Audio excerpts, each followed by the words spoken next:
नमस्कार, मैं कोनिका दास। मैं मौजूद हूँ ग्राम सभा अलीपुर में, जहां मेरे साथ प्रधान संघ के अध्यक्ष साथ ही साथ प्रधान के रूप में नेत्रपाल सिंह उर्फ बबलू सिंह जी मौजूद है। मैं इनसे जानना चाहूंगी कि अभी तक इन्होंने 3 सालों में अपने ग्राम सभा में क्या क्या विकास कार्यों का अंजाम दिए हैं और आने वाले 2 साल के लिए क्या रूपरेखा तैयार की है ताकि इस ग्राम सभा का कायापलट हो सके। नेत्रपाल जी, आपका हमारे चैनल में बहुत बहुत स्वागत है। बहुत बहुत धन्यवाद। आपने अभी तक 3 सालों में अपने ग्राम सभा में क्या क्या विकास कार्य करवाए हैं? जी, मैंने फिलहाल वैसे तो विकास बहुत सारे काम कराए हैं, जिन्हें काम मैं ऐसे नहीं गिनाया जा सकता है। फिलहाल जो मेरा एक ड्रीम प्रोजेक्ट है, मेरे गांव में एक ज़मीन थी जो नवयुवक मंगल दल के नाम से थी। मैंने उसमें एक खेल मैदान का प्रोजेक्ट डाला और उसको मैंने बना के तैयार कर दिया। आज वो बहुत बेहतरीन लोग उसमें जाते हैं, एक्सरसाइज करते हैं, रनिंग करते हैं और वो बहुत कारगर है लोगों के लिए, आने वाले भविष्य के लिए, आने वाली पीढ़ियों के लिए बहुत अच्छा है। और लगभग मैंने 30 से 32 आवास जो पुराने थे, पूर्व में लिस्ट बनी हुई थी, उसके तहत करीब 30 से 32 आवास दिलाए। शौचालय? जी, शौचालय लगभग 70-75 के आसपास शौचालय दिलाए। अभी एक लिस्ट और जारी हुई है जिसमें और भी लोगों को शौचालय दिलाना है।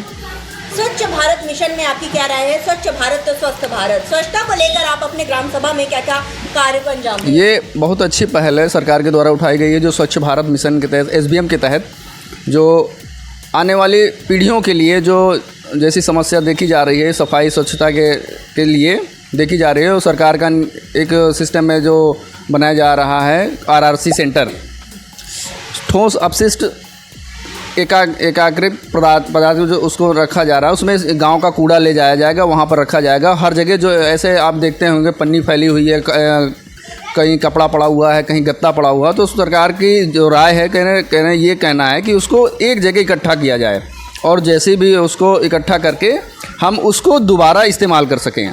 तो उसके लिए MRF सेंटर बनाया गया है और RRC सेंटर बनाया गया है। उसके लिए एक कूड़ा गाड़ी है जो उसमें एक सफाई कर्मी रहेगा, वो उसको लेके जाएगा, गांव से इकट्ठा करेगा, उसको कूड़ा घर तक लेके जाएगा। ये सरकार की पहल है और ये इस ग्राम सभा में चल रहा है। जी चल रहा है। जी कूड़ा गाड़ी वगैरह जी चल रही है। आपकी ग्राम सभा में जब सर्वे हुआ, बहुत सी जनता से मुखातिब हुए जिनका कहना था जैसे आपके काम से तो बहुत लोग संतुष्ट हैं, लेकिन कुछ जगह जैसे नाली की समस्या है, जल निकासी न होने के कारण नालियों में जल भरा हुआ है, जिससे मच्छरों का प्रकोप है। इसका निवारण आप कब तक करवा देंगे? निवारण इसका मैं वैसे तो निरंतर किया जा रहा है। साफ़ सफाई देखो करवाया जाता है, फिर गंदगी होती है, फिर करवाया जाता है, फिर गंदगी, ये तो निरंतर चलने वाली प्रक्रिया है। अभी समय क्या है, बारिश का मौसम है, बारिश होती है, फिर धीरे धीरे करके कचरा इकट्ठा होता है, वो नालियों में सिल्ट होती है, वो जम जाती है। तो उसको जहाँ पर पानी जल भराव होता है उसको साफ़ करवाता हूँ। जहाँ पर पानी निकास नहीं है उसको मैं साफ़ सफाई करवा के उसको निवारण करवा देते हैं। फिर कहीं गंदगी होती है, ये तो साफ़ सफाई की प्रक्रिया चलती रहती है। अगर मैं बात करूं स्वास्थ्य के बारे में, तो हमारे उप मुख्यमंत्री ब्रिजेश पाठक जी स्वास्थ्य मंत्री हैं, स्वास्थ्य के प्रति काफ़ी जागरूक भी है। तो आपने कोई पैरामीटर तैयार किया स्वास्थ्य के लिए ताकि आप ग्राम सभा का विकास कर? जी उसके लिए हमारी आशा बहुएँ हैं, हमारी बहुत मेहनती हैं। हर घर जाके वो फाइलेरिया की दवा और जो भी हैं 6-7 गोलियाँ हैं, वो सभी घर जाके सभी को खिलाती हैं। और अगर कोई खाने से मना करता है तो फिर मेरे पास फ़ोन करती हैं, फिर मैं उनको फ़ोन करता हूँ कि भैया मैंने खा लिया है। मैं उसका वीडियो बना के देता हूँ उनको कि लीजिए, उनको दिखाइए कि प्रधान जी खुद खाए हैं। फाइलेरिया की दवा है, एल्बेंडाजोल पेट के कीड़े की दवा है, जो भी दवाएं होती हैं वो प्रधान जी खुद खाए हैं। ये वीडियो उनको दिखा दीजिए, वो स्वीकार कर लेंगे। अगर खाते हैं तो खाते हैं, नहीं तो किसी से लड़ाई नहीं लड़ना है। लेकिन हमारा प्रयास ये रहता है कि 90-95% लोग खा लें। जो नहीं खाना चाहते ज़बरदस्ती उनको खिलाना, कहीं कोई बीमार हो जाए तो फिर वो उल्टी प्रतिक्रिया हो जाएगी, वो तो गलत है। हमने कहा जो स्वास्थ्य केंद्र है जी, हमारे यहाँ सामुदायिक स्वास्थ्य केंद्र है जी। अच्छा, आपके यहाँ पे अगर मैं बात करूँ बारात घर और शमशान घाट की, जी, तो उसकी क्या नहीं हो? बारात घर तो वैसे हमारे यहाँ नहीं। हमने एक बार मंत्री जी से कहा था तो उन्होंने कहा ठीक है करवा दिया जाएगा। फिर उसके बाद चुनाव आ गया तो फिर वो डिले हो गया। लेकिन मेरे एक प्रयास है, मैं उसको बनवाऊंगा, वो चाहे कैसे भी करके अपने एक अतिरिक्त कक्ष के टाइप में उसको बनवा दूंगा।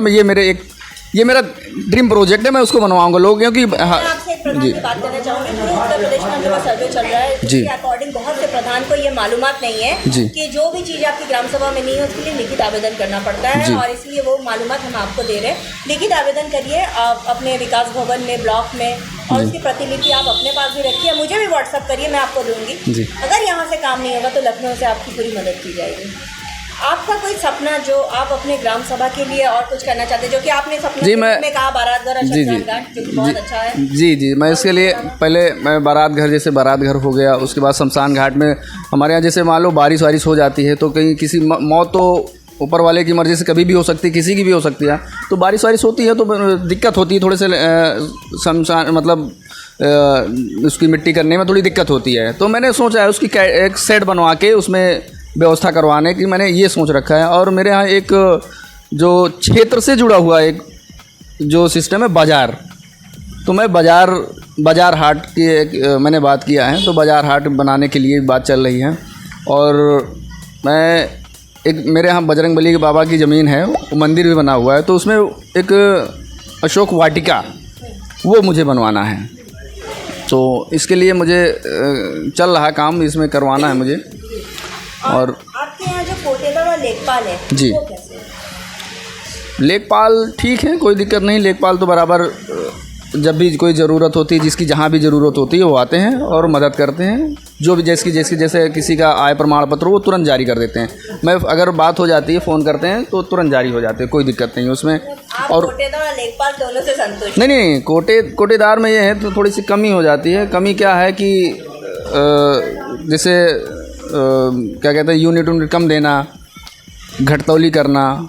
तो फिर मैं सप्लाई एक्सपर्ट से बात करता हूँ कि सर ऐसी समस्या है, तो वो फ़ोन करते हैं, फिर उसके बाद उस व्यक्ति को यूनिट मिल जाती है। अदरवाइज सबको नहीं मिलती है। मैं आपसे एक सवाल और पूछना चाहूँगी, इतनी कम उम्र में आपने इतना बड़ा पायदान हासिल किया है, इसका मतलब आपकी राजनीति के सफर की शुरुआत कब से हुई है? ये मेरा कुछ नहीं है, सब ये जनता का प्यार है। और उनकी मांग थी क्योंकि कोई आदमी एक से ज़्यादा बार पंचवर्षीय रहने पर वो थोड़ा सा घाघ हो जाता है। घाघ बोले तो थोड़ा सा अपने आप में एटीट्यूड आ जाता है कि मैं हूँ, मेरे सिवा कोई नहीं है। तो लोगों का प्यार था और माननीय हमारे मंत्री जी हैं धुन्नी सिंह, उनका आशीर्वाद था। तो उनकी वजह से मैं इस मुकाम तक पहुंच पाया। लोगों को मुझे ये लगता है कि लोगों ने मुझे इस काबिल चुना कि मैं लोगों की मदद कर सकूं, क्षेत्र की मदद कर सकूं, जनता का जो भी जनता की आवाज़ है उसको अपने गांव से लेकर अपने ब्लॉक तक पहुंचाऊं, अपने ज़िले तक पहुंचाऊं और ज़्यादा से ज़्यादा मतलब योजना का लाभ दिला सकूं। सरकार से आप किस तरह की मदद चाहते हैं? मैं यही चाहता हूं कि जो हमारे जो बजट से कटौती की जा रही है जी, 30% की जो कटौती की जा रही है, इसको कटौती ना करते हुए सरकार अपने अगर कोई एम्प्लॉय रख रही है तो उसको अपने पास से भुगतान करे। और जो गांव के विकास का पैसा है वो गांव में रहना चाहिए, गांव में लगना चाहिए जी, जिससे हम अच्छा से अच्छा विकास कर सकें। हमारे साथ प्रधान जी मौजूद है। इनका साफ तौर पे कहना है कि इन्होंने अथक प्रयास किए ताकि इस ग्राम सभा को नंबर 1 ग्राम सभा बनाया जाए। जैसा कि इन्होंने साफ तौर पे कहा, इनका ड्रीम प्रोजेक्ट का सप्ताह है इस ग्राम सभा में बारात घर और शमशान घाट बनाना, जिसके लिए लिखित आवेदन करने वाले, जिसकी प्रतिलिपि हम सरकार तक जरूर पहुंचाएंगे। जब हम ग्राम सभा में सर्वे किए थे, बहुत सी जनता हमसे मुखातिब हुए थे, जिनका कहना था जैसे कुछ जगह नाली की समस्या है, जिस पर हमने आपसे वादा किया था गाँव की कहानी प्रधान की जुबानी आप तक ले आएंगे। आप प्रधान की समस्याओं से भी आपको रूबरू कराएंगे ताकि आप इनको वक्त दें। इनके पास अभी भी लगभग 2 साल का वक्त है। जैसे जैसे बजट आएगा अपने ग्राम के विकास के लिए वैसे वैसे काम कराएंगे। और हमें उम्मीद भी है प्रधान जी आप ग्रामवासी की समस्याओं को इसी तरह न केवल सुनेंगे, उसका निवारण भी करते रहेंगे। जी, ये मेरा लोगों ने मुझे इस काम के लिए चुना, मैं उन लोगों को बहुत बहुत धन्यवाद करता हूं। और उनके जो भी योजनाओं का ज़्यादा से ज़्यादा मैं उनको लाभ दिलाना चाहता हूं और उम्मीद है मैं दिलाऊंगा। अगर सरकार से सहायता मिलती रही तो हम दिलाएंगे। अब देखने वाली बात यह होगी कि इस ग्राम सभा को हम एक आदर्श ग्राम सभा के रूप में लखनऊ ले जाते हैं या नहीं। वीडियो जर्नलिस्ट संदीप प्रताप सिंह के साथ मैं कोनिका दास, आई न्यूज़ उत्तर प्रदेश, लखनऊ।